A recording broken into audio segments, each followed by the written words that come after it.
مظلومہ معصومہ مخدومہ یا زہرا، مظلومہ معصومہ مخدومہ۔ بسم اللہ الرحمن الرحیم۔ ایام فاطمیہ کے پردرد موقع پر ہدیہ تعزیت پیش کرتی ہوں اپنے وقت کے امام اجل اللہ تعالی شریف کی خدمت میں اور ائمہ طاہرین کی خدمت میں۔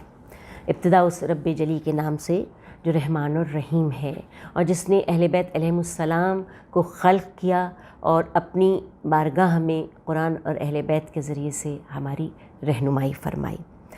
شہزادی کونین، دختر رسول خدا، سیدۃ النساء العالمین جناب فاطمۃ الزہرا سلام اللہ علیہا کے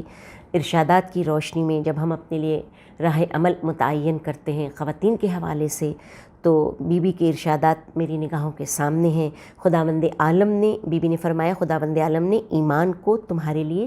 شرک سے پاکیزگی قرار دیا ہے۔ پھر کہا خداوند عالم نے نماز کو تمہارے لیے تکبر سے دوری قرار دیا ہے۔ دیکھیے روزمرہ کے احکامات کس انداز سے جہاں جناب رسالت مآب نے عمل پیرا ہو کے عملی نمونہ بن کے بتایا، وہاں دختر رسول خدا اس حوالے سے عورتوں کے، خواتین کے حوالے سے نمونہ عمل بنی، اور کس انداز سے بی بی نے ارشاد فرمایا کہ خداوند عالم نے نماز کو تمہارے لیے تکبر سے دوری قرار دیا، اور اس کی بزرگی، اس کی بڑائی کا بیان کرتے ہوئے جب انسان اپنے رب جلی کی بارگاہ میں سجدہ ریز ہوتا ہے تو کہتے ہیں نہیں نہیں، میں نہیں، میری ہستی نہیں، میں کچھ بھی نہیں پالنے والے، میں تو زمین پہ پڑا ہوں، خاک پہ میں نے سر رکھا ہے اور اب اس سے نیچا ہو نہیں سکتا۔ اور پھر شہزادی دو عالم کی نمازوں کا عالم جب محراب عبادت میں بی بی جایا کرتی تھیں تو تاریخ ہمیں بتاتی ہے کہ کس عالم سے گریہ و زاری کے ساتھ اور کس عالم سے گڑ گڑاتے ہوئے کہ بی بی کے آنسو جو جمع کیے گئے، اور حسب وصیت بی بی نے کہا تھا کہ ان آنسوؤں کو جو یاد الہی میں میری آنکھوں سے بہے ہیں میرے ساتھ ہی دفنا دیا جائے۔ بی بی نے کہا خداوند عالم نے تمہاری روح کی پاکیزگی اور رزق کی زیادتی کے لیے زکوٰۃ قرار دی، لہٰذا جو چاہتا ہے کہ رزق کشادہ ہو، رزق حلال ملے، رزق میں فراوانی ہو، تو اس کو زکوٰۃ ادا کرنی ہوگی۔ پھر کہا خداوند عالم نے تمہارے لیے اخلاص کی استواری اور برقراری کے لیے روزہ قرار دیا، اور پورے سال میں 1 مہینے کا روزہ، اور کس شان سے روزہ کہ پروردگار عالم کی بارگاہ میں رب جلی کا ذکر کرتے ہوئے اور قرآن پڑھتے ہوئے اور ذکر و عبادت کرتے ہوئے دن بسر کرنا اور راتوں کو عبادت کرنا۔ شہزادی دو عالم فرما رہی ہیں کہ اخلاص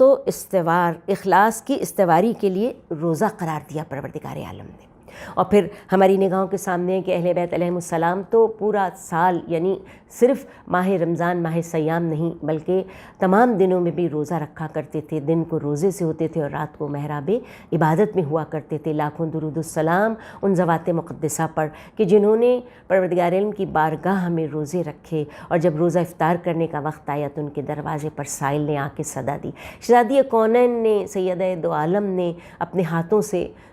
روٹیاں بنائیں، جو پیس کے، چکی چلا کے، اور وہ نظر جو پوری کی تھی کہ بچے دونوں شہزادے بیمار ہوئے تھے، اور شہزادی دو عالم نے اور جناب مولا کونین نے اس نظر کو پورا کرنے کے لیے روزے منت مانی تھی، 3 دن کے روزے۔ اور پھر 3 دن جب روزے رکھے گئے تو حسنین علیہم السلام دونوں بچے بھی شامل ہوئے، اور گھر کی کنیز خاص جناب فضہ خاتون بھی اس نظر میں شامل ہوئیں۔ اور بی بی کونین نے پہلا دن جب روزے کا افطار کا وقت آیا تو روٹی، نمک اور پانی رکھا گیا، اور سائل نے صدا دی کہ مدینے کے مسکینوں میں سے ایک مسکین ہوں، کوئی ہے جو کھانا کھلائے۔ در اہل بیت پہ صدا دی تھی، چونکہ مولا علی نے اپنے آگے کی روٹی، شہزادی کونین نے اپنی روٹی، حسنین علیہ السلام نے اپنی روٹی، اور کنیز خاص جناب فضہ نے بھی اپنی روٹی سائل کو دے دی جو اہل بیت کے در پہ آیا تھا، اور خود نمک اور پانی سے روزہ افطار کیا۔ اور پھر روایت ہمیں بتاتی ہے کہ دوسرا دن جب آیا تو کہا کہ مدینے کے یتیموں میں سے ایک یتیم ہوں، اور پھر اسی انداز سے حسب سابق مولا کونین نے، شہزادی دو عالم نے اور حسنین علیہ السلام نے اور جناب فضہ نے اپنی اپنی روٹی مدینے کے یتیم کو جو سائل بن کے ان کے در پہ آیا تھا۔ اور پھر تیسرا دن جب روزے کا آیا ہے، اور ذرا تصور کیجئے کہ جو شہزادے ابھی بستر علالت سے اٹھے، ان کے ذوف بدن کا کیا حال ہوگا۔ اس نظر میں ماں باپ کے ساتھ شوق عبادت میں شامل ہیں، یہ وہ گھرانہ ہے کہ جو ہر لمحہ آن رب جلی کی رضا حاصل کرنے کی صحیح کوشش کرتا ہے۔ اور پھر جب تیسرے دن روزہ افطار کرتے ہیں تو کہا کہ مدینے کے اسیروں میں سے ایک اسیر ہوں، اور پھر ان اہل بیت علیہم السلام نے اپنے اپنے آگے کی روٹی دی اور خود حسب سابق نمک اور پانی سے روزہ افطار کیا اور شکر پروردگار کیا۔ اور یہی وہ وقت تھا کہ جب خانے جنت ان ہستیوں کے لیے، ان ذوات مقدسہ کے لیے جانب پروردگار نازل ہوا، اور پروردگار عالم کو کہنا پڑا وما کانا سعین مشکورہ کہ اہل بیت رسول آپ کی یہ صحیح کوشش قابل شکر گزار ہے، یہ تو تھوڑی سی جزا ہے آپ کے عمل کی کہ جو آپ نے اپنے خالق و مالک کی رضا کے لیے انجام دی۔ تو یہ شوق عبادت ہے اور اس انتہا کو پہنچا ہوا ہے۔ ہم پروردگار عالم کی بارگاہ میں جب اس ذکر کو کرتے ہیں تو دعا مانگتے ہیں کہ پروردگار اسی اخلاص کے ساتھ ہم تیرا ذکر کریں اور اسی خلوص نیت کے ساتھ ہم تیری عبادت کریں تاکہ رضا کی منزلوں کو پالیں۔ پھر شہزادی دو عالم نے حج بیت اللہ کے متعلق جو ارشاد فرمایا ہے، خداوند عالم نے دین کو مضبوط کرنے کے لیے حج قرار دیا، اور خداوند عالم نے صبر و استقامت کو جزا حاصل کرنے کے لیے قرار دیا کہ جتنا انسان صبر کرتا ہے اتنا ہی اس کی جزا بڑھتی چلی جاتی ہے۔ اور امام صادق علیہ السلام نے تو یہاں تک کہہ دیا کہ ترازو کے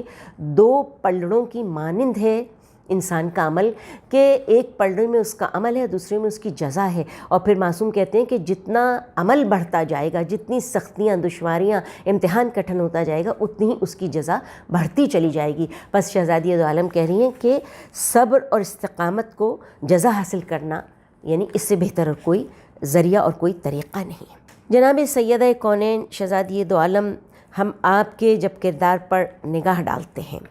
تو آپ کی ہستی کے متعلق عورت اور پردے کے حوالے سے ذکر کرتے ہیں، شرم و حیا کے حوالے سے ذکر کرتے ہیں۔ تو شرم و حیا کے لیے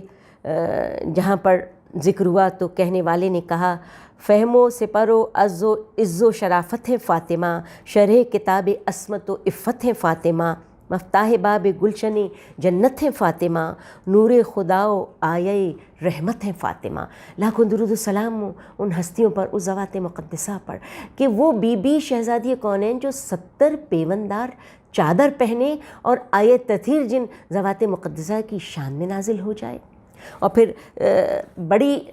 عظمت ہے اور بڑا مرتبہ ہے کہ شہزادی دو عالم کے شرم و حیا کے حوالے سے، پردہ داری کے حوالے سے جب ہم ذکر کرتے ہیں تو جناب سیدہ کے نزدیک پردہ داری عورت کا دوسرا نام قرار پایا۔ حضرت انس فرماتے ہیں کہ ایک مرتبہ صحابہ اکرام بارگاہ رسالت میں حاضر تھے،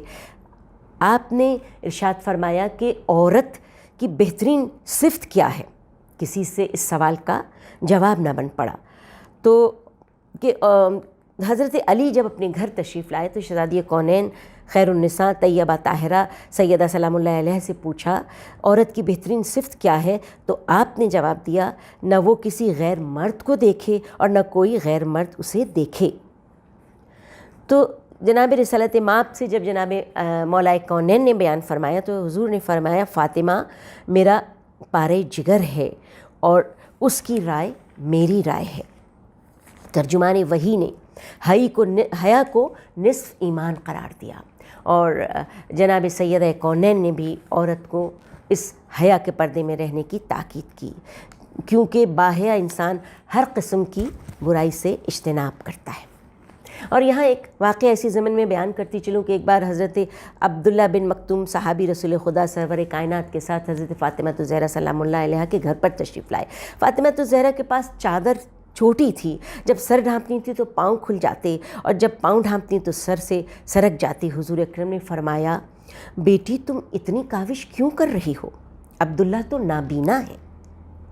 اب آپ جواب سنیے جناب شہزادی کونین سیدہ طیبہ طاہرہ کیا فرماتی ہیں۔ آپ نے جواب دیا بابا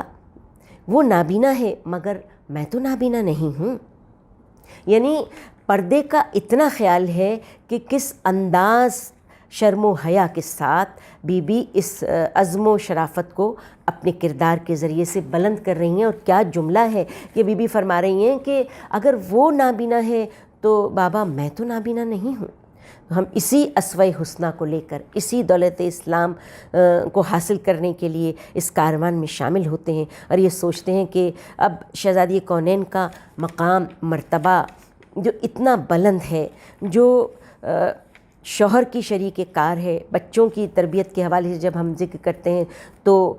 ماں کا ذکر آتا ہے کہ کس انداز سے یہ سہ حرفی ماں کا لفظ جو ہماری نگاہوں کے سامنے آتا ہے، وہ شہزادی کونین سلام اللہ علیہ نے کس طرح سے اپنی اولاد کی تربیت کر کے پورا کیا ہے۔ اور مجھے تو یہ کہہ لینے دیجئے کہ شہزادی دو عالم جناب فاطمہ الزہرا سلام اللہ علیہ نہ صرف اپنی اولاد کی، اپنے بچوں کی ماں تھیں، بلکہ انہیں تو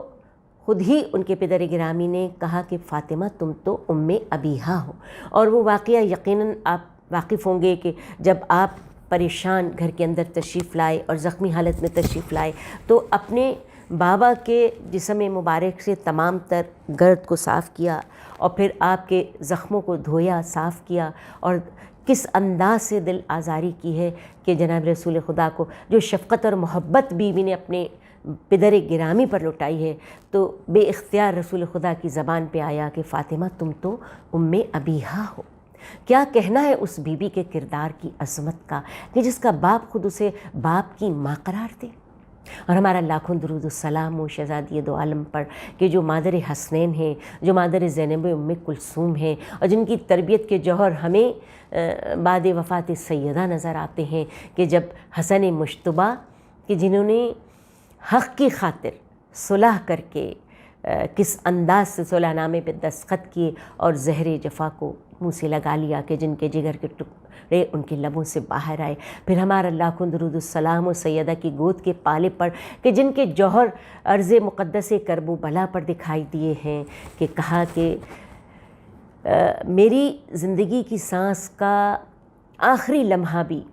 پروردگار تیری رضا کے لیے ہے۔ اور پھر مولا نے یہی تو کہا تھا، میں نہیں، میرا گھر بار نہیں، میری آل و اولاد نہیں، بس صرف باقی رہے تو نام پروردگار رہے، بس صرف باقی رہے تو دین خدا باقی رہے۔ یہ کس کی تربیت کا اثر تھا؟ یہ اس ماں کی گود کی تربیت کا اثر تھا کہ جو چکی پیستی جاتی تھیں اور اپنے بچوں کو سلاتی جاتی تھیں، اور جن کے بچوں کے جھولا جھلانے کے لیے جنت سے ملائکہ آیا کرتے تھے۔ میرا لاکھوں درود السلام ہو اس ماں پر کہ جس کی تربیت کا وہ اثر ہے کہ کباد کرب و بلا رسن بستہ سر برہنا کوفہ و بازار کے بازاروں اور درباروں میں نبی و بطول کی بیٹیاں اس شان سے آئی ہیں کہ خطبات جناب زینب سلام اللہ علیہ کی زبان پر ہیں، اور دیکھنے والے سننے والے حیران ہیں اور بار بار سوال کر رہے ہیں کہ کیا آج علی آ گئے کوفہ میں؟ تو یہ اس ماں کی تربیت کا اثر ہمیں نظر آتا ہے بازار کوفہ و شام میں، اور اس بی بی کی تربیت کا اثر دکھائی دیتا ہے کہ جس نے اپنے سایہ عافیت میں اس شان سے تربیت کی ہے کہ کہیں پر بھی کسی مقام پر بھی اگر کسی کو ماں کے حوالے سے کوئی مثال دینا ہو تو بجز شہزادی کونین جناب فاطمہ الزہرا سلام اللہ علیہ کے ہمیں کوئی دوسری مثال دکھائی نہیں دیتی۔ اور پھر ہم یہ دیکھتے ہیں کہ ابھی یہ دونوں شہزادے جو بچپنے کی منزل میں تھے، اور دونوں شہزادے ماں کی تربیت کا اثر ہے کہ کبھی اپنے لہجے سے، اپنی گفتگو سے کوئی فخر و مباحات نہیں، کوئی اپنے عمل پہ فخر نہ کرنا۔ اور وہ واقعہ یقیناً آپ نے سنا ہوگا کہ جب ایک عمر رسیدہ مسجد میں تشریف لائے، وقت نماز تھا اور سب وضو میں مصروف ہوئے، تو دونوں شہزادوں حسنین علیہ السلام نے دیکھا کہ وہ کس انداز سے وضو کر رہے ہیں۔ اب یہ نہیں کہا ہے ان بچوں نے کہ جناب والا آپ کا وضو درست نہیں ہے، بلکہ ایک بھائی دوسرے بھائی سے یہ کہتا نظر آ رہا ہے کہ دیکھو بھائی وضو اس طرح سے کرنا، میں وضو کرتا ہوں تم دیکھتے جاؤ، اب تم اپنے وضو کو اس طرح سے صحیح کر لو۔ کیا کہنا ہے اس تربیت کا؟ ہے کوئی آج کے دور میں ایسی اولاد، ہے کوئی ایسا بچہ؟ ہم تو بلا جھجک ٹوک دیتے، ہم تو بلا جھجک کسی کو برسر عام، اور کہا یہ جاتا ہے کہ کبھی بھی بچوں کو خاص طور سے کہ لوگوں کے درمیان میں ان کی کسی بھی غلطی پر ٹوکنا نہیں، بلکہ بڑی آہستگی سے جب تنہائی میں ہو تو انہیں سمجھانا پیار اور محبت کے ساتھ۔ اور وہ شفقت، وہ پیار، وہ محبت جو سیدہ طیبہ طاہرہ کی گود میں تھی، وہ کائنات کی کسی دوسری ماں کی گود میں نہیں ہے۔ اور جب ہم ایام فاطمیہ میں شہزادی دو عالم کی اس شفقت و محبت کا تذکرہ کرتے ہیں تو اپنے رب جلی کی بارگاہ میں دست دعا، دست سوال بلند کرتے ہیں کہ پارلا ہم سب کو توفیق عطا فرما، کائنات کی ہر عورت کو یہ توفیق عطا فرما کہ شہزادی دو عالم کے اس کردار کی روشنی میں وہ ہر ماں اپنے اولاد کی اس سلیقے سے پرورش کرے کہ آگے چل کر اسلام کے لیے ایک بہترین فرد ثابت ہو سکے، تاکہ معاشرہ بنے اور معاشرہ بلند ہو اور انسانیت کا شرف بلند ہو کہ جہاں ہم اپنے رب جلی کی بارگاہ میں اس کی رضا کو پا جائیں۔ میرا لاکھوں درود و سلام و شہزادی کونین پر، محمد اور آل محمد اہل بیت علیہم السلام پر، اور دختر رسول خدا مادر حسنین سیدۃ النساء العالمین پر بی بی ہمارا سلام قبول فرمائیے گا۔ اللہم صلی علی محمد وعلی۔ دنیا نے مان لیا ہے حسین کو، حق یہ ہے کہ اسی دین کو پالا ہے فاطمہ نے۔ بچوں کا ذکر گھر کی بقا، نوکروں کی بات، قرآن تیرے گھر کا حوالہ ہے فاطمہ۔ فہم و خیال و فکر سے بالا ہے فاطمہ، رہتی علی کے گھر میں ہے اعلیٰ ہے فاطمہ۔ ڈاکٹر علی شریعتی نے اپنی کتاب میں لکھا ہے کہ میں نے جب چاہا کہ جناب فاطمہ الزہرا سلام اللہ علیہ کی تعریف میں کوئی جملہ کہوں، مگر میری تاب سخن عاجز اور درماندہ ہے۔ میں نے چاہا کہوں فاطمہ دختر ختیجۃ الکبریٰ ہیں، میں نے دیکھا کہ یہ فاطمہ زہرا سلام اللہ علیہ کی مکمل تعریف نہیں۔ چاہا کہ کہوں فاطمہ دختر رسول خدا محمد صلی اللہ علیہ وسلم ہیں، مگر میں نے دیکھا کہ یہ فاطمہ زہرا سلام اللہ علیہ کی تعریف نہیں ہے۔ سوچا کہوں فاطمہ زہرا سلام اللہ علیہ علی مرتضیٰ کی ہم سفر ہیں، تو یہ سمجھ میں آیا کہ یہ فاطمہ زہرا سلام اللہ علیہ کی مکمل تصویر نہیں۔ سوچا کہوں فاطمہ زہرا سلام اللہ علیہ حسنین کی مادر گرامی ہیں، تو دیکھا یہ فاطمہ زہرا کی یہ بھی مکمل تصویر نہیں۔ سوچا کہوں فاطمہ زہرا سلام اللہ علیہ مادر زینب و ام کلثوم ہے، مگر نہیں، یہ بھی جناب فاطمہ کی تصویر کو مکمل نہیں کر رہی۔ ہاں، فاطمہ زہرا سلام اللہ علیہ یہ سب کچھ ہیں، مگر یہی سب کچھ فاطمہ نہیں ہے۔ یہاں پر ڈاکٹر علی شریعتی کہتے ہیں فاطمہ فاطمہ ہیں۔ ہاں، فاطمہ زہرا سلام اللہ علیہ، اور بی بی فاطمہ زہرا سلام اللہ علیہ سے بارہا بیشتر مقامات پر توسل کرنے کا ذکر آیا ہے، اور جب ہم اپنی نماز کا اختتام کرتے ہیں تو فوراً ہی تسبیح جناب فاطمہ زہرا سلام اللہ علیہ کا ذکر ہے کہ اگر آپ کو حاجت براری تو فوراً نماز کے بعد، پنجگانہ نماز کے بعد بڑی کثرت سے تاکید ہے کہ جناب فاطمہ زہرا سلام اللہ علیہ کی تسبیح پڑھی جائے اور توسل قائم کیا جائے۔ اور اسی طرح سے درود کی تسبیح بھی بی بی کے لیے کہ توسل قائم کرنا ہو تو بی بی سلام اللہ علیہ کو ہدیہ کر دیجئے درود کی تسبیح، اور پھر اس کے بعد آپ اپنی حاجت، اپنا سوال پیش کیجیے۔ یہاں میں ایک استغاثہ جناب سلام اللہ علیہ کے حوالے سے بیان کر رہی ہوں کہ جب ہم بی بی کو پکارتے ہیں اپنی مشکلوں میں، اپنی پریشانی میں، خدا بند دو عالم کسی کو کسی غم میں، کسی فکر میں، کسی امتحان میں، کسی پریشانی میں مبتلا نہ کرے، لیکن جب کبھی کوئی ایسی پریشانی آ جاتی ہے، ظاہر انسانی فطرت ہے، پریشان ہوتا ہے اور انہی ہستیوں کی جانب رخ کرتا ہے، تو بی بی فاطمہ زہرا سلام اللہ علیہ جناب فاطمہ سے جب ہم توسل قائم کرتے ہیں تو ایک کتاب ہے جسے آقا احمد زنجانی نے تحریر کیا ہے، اور اس کتاب میں آپ نے ایک واقعہ تحریر کیا ہے، ڈاکٹر حسین علوی کا مشہور واقعہ ہے یہ، اور یہ کوئی گزشتہ پرانے بہت قدیم زمانے کا نہیں ہے، آج ہی کے دور کا۔ ڈاکٹر علی شریعتی نے اس کتاب میں ڈاکٹر حسین علوی کا مشہور واقعہ بی بی فاطمہ زہرا سلام اللہ علیہ کے استغاثہ کے حوالے سے بیان کیا ہے، اور پھر یہاں انہوں نے یہ کہا کہ کچھ عرصہ پہلے یہ واقعہ اس وقت کہ جب یہ آج کے دور کی بیماریاں نہیں تھیں، جیسے ڈینگی ہو گیا، جیسے کووڈ ہو گیا، جیسے اور دوسری بیماریاں ہیں، اور اس دور میں، اس وقت میں، یعنی آج سے کوئی 70 سال پہلے یا اس سے کچھ پہلے ان بیماریوں کی کوئی ویکسین بھی نہیں تھی۔ بچوں کی بیماریاں ہوتی تھیں لیکن بچوں کے لیے بھی کوئی ویکسین تیار نہیں ہو رہی تھی۔ پھر اس زمانے میں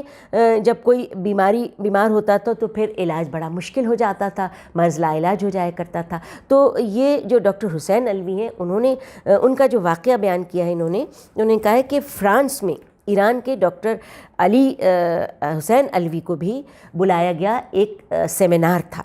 اور جہاں پر ایک ویکسین تیار ہونے کے حوالے سے گفتگو تھی کہ ایک ویکسین تیار کی جا رہی، اور جس کو فرانس کے شہر جینیوا میں منعقد کیا گیا تھا، اور پھر لکھا ہے کہ ٹرائل ہو رہے ہیں لیکن ابھی یہ جو ویکسین تیار ہوئی تھی اس کا استعمال شروع نہیں ہوا تھا۔ یہ فرماتے مجھے تہران سے دور دراز علاقے میں جانا تھا، وہ بس سے سفر کر رہے تھے، راستے میں جب بس ان کی خراب ہو گئی، ڈرائیور نے کہا 3 گھنٹے لگیں گے بس کی مرمت۔ آواز آئی کہ پاس کے گاؤں والے آ گئے. آواز سنی, شور سنا, انہوں نے سوچا کیوں نہ یہ 3 گھنٹے اس دیہات کے بیماروں کو دیکھ لوں. میں ڈاکٹر تھے نا, ظاہر ہے, انہوں نے سوچا کیوں نہ انسانیتی خدمت کروں, 3 گھنٹے میرے پاس ہیں, اس دوران میں اس گاؤں کے بیماروں کی دیکھ بھال کر لیتا ہوں. لوگوں نے جب سنا کہ ڈاکٹر آیا ہے تو سب لوگ آنے لگے. انہی میں ایک شخص اپنی بیمار بیٹی کو لے کے آیا, اور اسے وہی بیماری تھی کہ جس کی ویکسین وہاں تیار کی گئی تھی, اور یہ ڈاکٹر الوی جس ویکسین کی تیاری میں شریک بھی ہوئے تھے. تو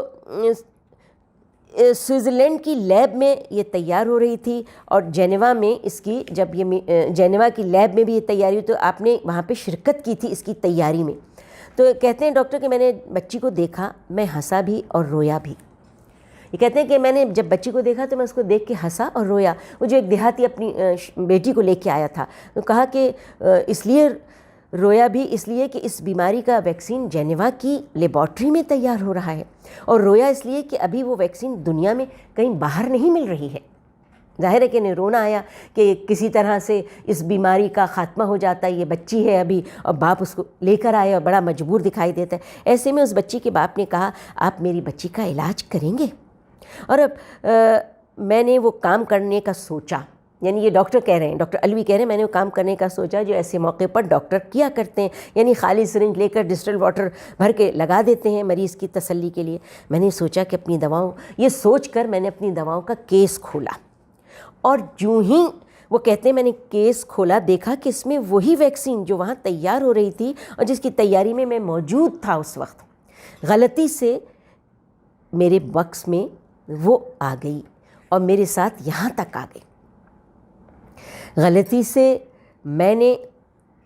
نہیں اٹھایا, میں نے جان کے اسے نہیں اٹھایا, بلکہ غلطی سے یہ آئی ہے, اور پھر یا تو ساتھ لے کر بھی میں آیا ہوں, محض غلطی. میں نے فوراً وہ ویکسین اٹھائی. ظاہر ہے کہ بڑے خوش ہوئے ہوں گے کہ یہی تو بیماری ہے بچی کو جس کی ویکسین تیار ہو رہی تھی, جس کی تیاری کے لیے وہ جینیوا گئے تھے, اور انہیں نہیں معلوم تھا, ان کے علم میں نہیں تھا, اور وہ تو ابھی اپنا دواؤں کا باکس کھول رہے تھے کہ سرنج نکالیں گے. اور جب کھولا اور نکالا تو دیکھا کہ سامنے ہی وہ ویکسین جو اس لیبارٹری میں تیار ہوئی تھی, اور وہ یقین سے کہتے ہیں کہ میں نے اس ویکسین کو اپنے باکس میں دواؤں کے نہیں رکھا تھا. اور پھر جب انہیں وہ ویکسین ملی تو فوراً وہ ویکسین اٹھائی اور بچی کو لگائی. اور کہتے ہیں کہ تھوڑی ہی دیر کے بعد, یعنی کچھ وقفے کے بعد ویکسین لگنے کے وہ بچی آہستہ آہستہ بہتر ہونا شروع ہوئی, گویا سنبھلنے لگی. جو اتنی بیمار تھی اور جو لا علاج مرض تھا کہ جس کا ابھی تک علاج نہیں ہوا تھا, اور ویکسین اب تیار ہو رہی تھی. اور پھر آہستہ آہستہ وہ بچی, انہیں لگا کہ وہ ٹھیک ہونے لگی اور اپنے باپ کے ساتھ چل کر اپنے پیروں سے جانے لگی. میں نے اس کے باپ کو بلایا اور میں نے کہا کہ تم اپنے آپ کو خوش قسمت سمجھو, ایسے اتفاقات تو بہت کم ہوتے ہیں. بس کا خراب ہو جانا پہلے تو, پھر ڈرائیور کا 3 گھنٹے کا ٹائم دے دینا, میرا گاؤں والوں کو بلانا, میرا اس ریسرچ سینٹر میں جانا, اس میں شریک ہونا, اور غلطی سے ایک ویکسین کا میرے باکس میں پڑا رہنا. میں نے اس سے کہا کہ بھائی بڑا عجب واقعہ ہے, اتفاق ہے یہ قدرت کا. وہ شخص کہنے لگا کہ جس کی بیٹی کو میں نے ویکسین لگایا تھا, وہ دیہاتی, وہ شخص کہنے لگا کہ اس کو آپ ڈاکٹر صاحب اتفاق نہ کہیے. میری بچی کی یہ حالت تھی کہ میں بار بار ایک ہی جملہ کہتا تھا جو تسبیح عباس قمی نے اپنی کتاب میں لکھی ہے, یا مولاتی یا فاطمۃ اغثنی, یا مولاتی یا فاطمۃ اغثنی. بار بار یہی دہرایا کرتا تھا, بار بار میں اسی تسبیح کو اس حوالے سے پڑھا کرتا تھا کہ لڑکی ذات ہے, میری بچی معذور ہو جائے گی, کیسے زندگی گزرے گی, کیسے زندگی بسر ہوگی. یا آپ جسے اتفاق کہہ رہے ہیں کہ آپ کی بس خراب ہوئی اور پھر یہاں 3 گھنٹے کا آپ کا قیام ہوا, اور پھر آپ نے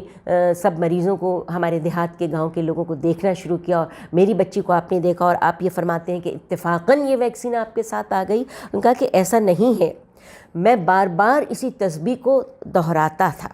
اے میرے سید السردار یا فاطمۃ الزہرا میری مدد کو پہنچیے, آقا زادی میری مدد کیجیے. 110 مرتبہ وہ کہتے ہیں ابھی بھی میں اس تسبیح کو پڑھ رہا تھا جس وقت آپ میری بچی کو یہ ویکسین لگا رہے تھے, یا میری بچی کو دوا دے رہے تھے, یا میری بچی کو دیکھ رہے تھے. کہتے ہیں کہ میں نے 110 مرتبہ اسے پورا کیا تھا تسبیح کو, اور آپ کے پاس سے آدمی نے آ کے کہا کہ ایک ڈاکٹر آئے اور علاج کے لیے بلائے. یہ نہ آپ کا کمال ہے ڈاکٹر صاحب، نہ ویکسین کا کمال ہے، یہ تو میری شہزادی دو عالم جناب فاطمۃ الزہرا سلام اللہ علیہا کی کہ نام کی طاقت ہے، کہ سیدۃ النساء العالمین ہیں، بہت بڑی طاقت ہے آپ کے اس اسم گرامی نام نامی فاطمہ میں۔ بس 110 مرتبہ پڑھیں، مشکلیں حل ہوں گی اس نام نامی کے صدقے میں۔ ہم کو پروردگار عالم توفیق عطا فرمائے کہ جب کوئی مشکل، جب کوئی پریشانی ہو، طہارت قلبی اور طہارت جسمانی کے ساتھ اپنی بیوی سے پروردگار عالم کی بارگاہ میں توسل قائم کرتے ہوئے یا مولاتی یا فاطمۃ اغثنی 110 مرتبہ اول و آخر درود کے ساتھ اس تسبیح کو پڑھتے ہوئے اپنی حاجتیں اس رب جلی کی بارگاہ میں پیش کریں، تو جس طرح سے جناب سیدۃ النساء العالمین نے، شہزادی کونین نے اس دیہاتی کی بیٹی کو شفا دی، تو اسی طرح سب کی حاجتیں پروردگار عالم اس نام گرامی کے صدقے میں پوری کرے۔ اللہم صلی علی محمد و آل محمد وعجل فرجہ۔